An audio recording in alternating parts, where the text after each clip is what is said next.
Good evening, Bahamas. You're tuned into MB12 Weekend, broadcasting from Cable 12 Studios on Robinson Road. Coming up tonight in news, a multi-million-dollar investment at BEC expected to make the summer months more bearable. How unreliable power supply stands to affect foreign direct investments. Junkanoo Carnival kicks off in Grand Bahama. The F&M deputy leader lashing out at the urban renewal co-chairs, plus students transform garbage into art. I'm Paige McCartney. We've got those stories and more straight ahead on MB12 Weekend.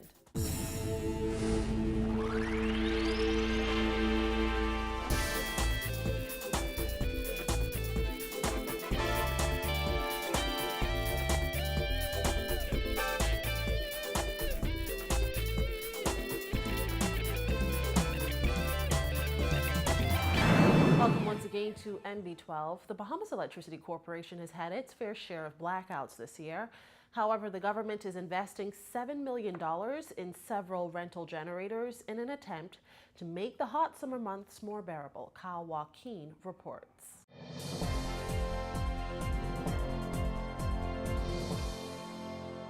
Who wants to experience this anymore? Frustrated residents, particularly those living in eastern New Providence, took to social networking sites to blast BEC over supply interruptions, which left them in the dark last night and unable to perform basic functions like taking a hot bath or ironing school uniforms this morning. Or this.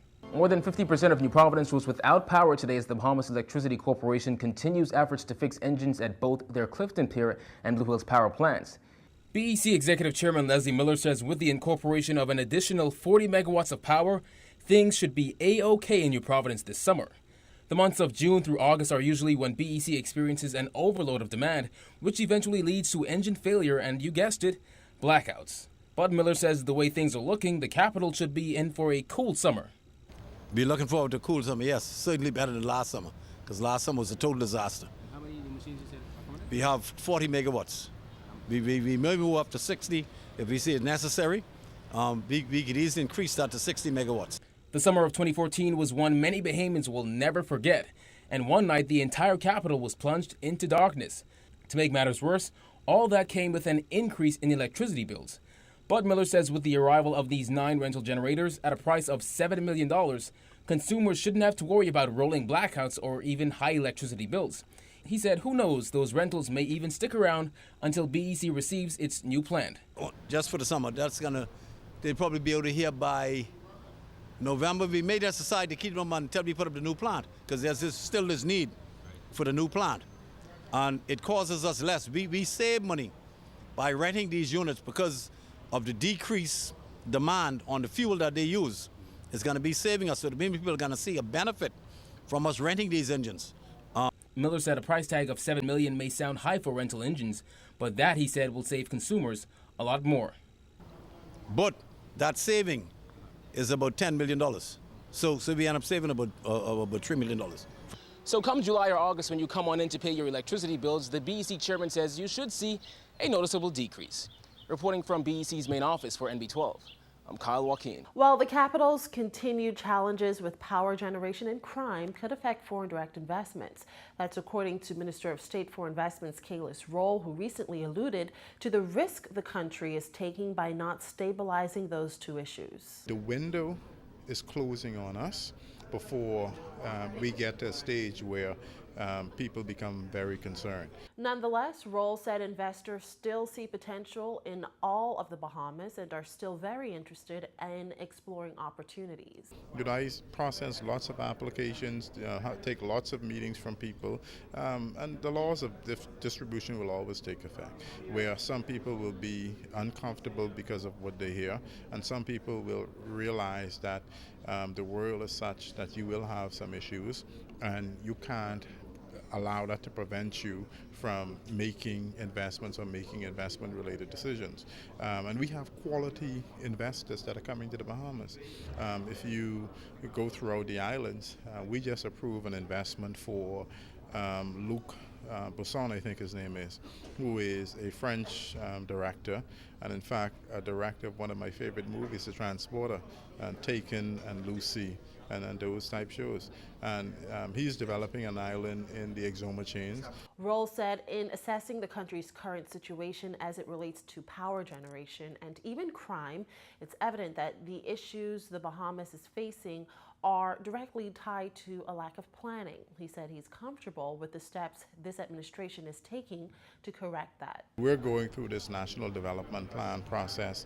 You know, some people look at this exercise as an esoteric in nature exercise, but this is a fundamental activity to the future of the Bahamas. And people don't recognize that because they don't have the evidence. The State of the Nation report that we're completing now is creating the evidence base. And the preliminary reports that we have received, when people begin to read those reports, they will see why we are where we are, and they will see why we have to take immediate corrective action. Shifting gears, the inaugural Bahamas Junkanoo Carnival got off to a grand start last night on Taino Beach in Grand Bahama. The festival kicked off with the semifinals of the Music Masters competition. Artists like Angelique Sabrina, Sketch Carey, and Julian Believe dazzled the crowd with their hit singles from the Junkanoo Carnival CD.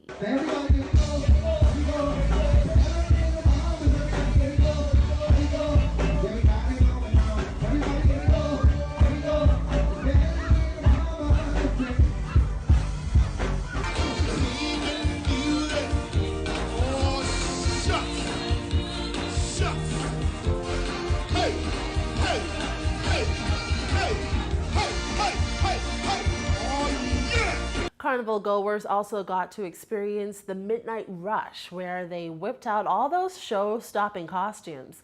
In attendance were Prime Minister Perry Christie and Tourism Minister Obi Wilchcombe, but one of the highlights of the night came from legendary Bahamian singer Jay Mitchell.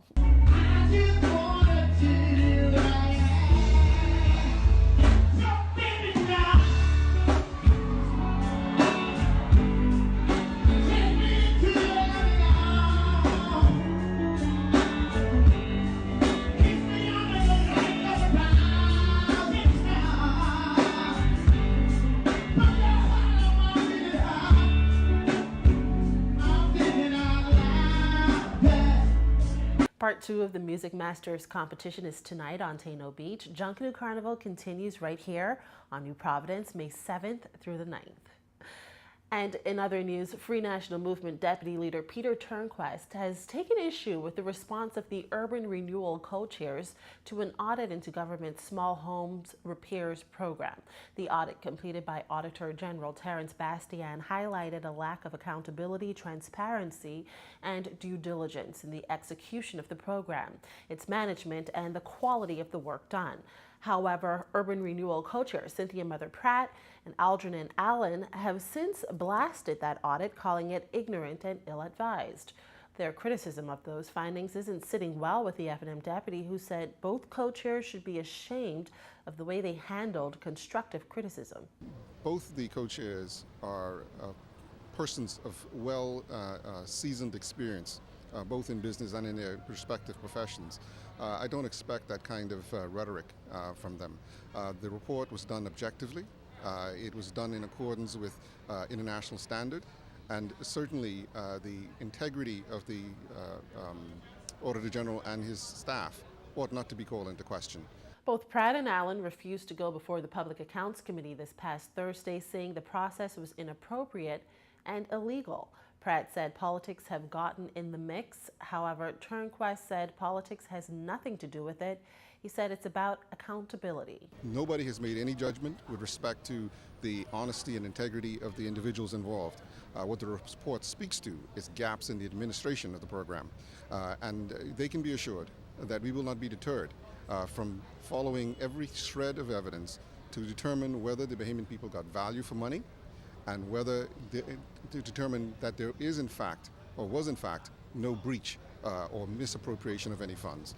And that's all there is to it. This is not any kind of attack on the integrity or personal character of any of those individuals. Turnquest said for a pair that has been in public life for quite some time, it's disappointing to know both Pratt and Allen took the audit as a personal attack and made the decision to hit out at a constitutional officer who was simply doing his job. And it is unfortunate and irresponsible, in my view, for them to have made the statements that they made with respect to the Auditor General and the work that his department does. The work of an auditor is to objectively observe and examine any bit of information that may come before it. It is also their responsibility to make any recommendations with respect to any breaches or perceived breaches in internal control, and that's what he's done.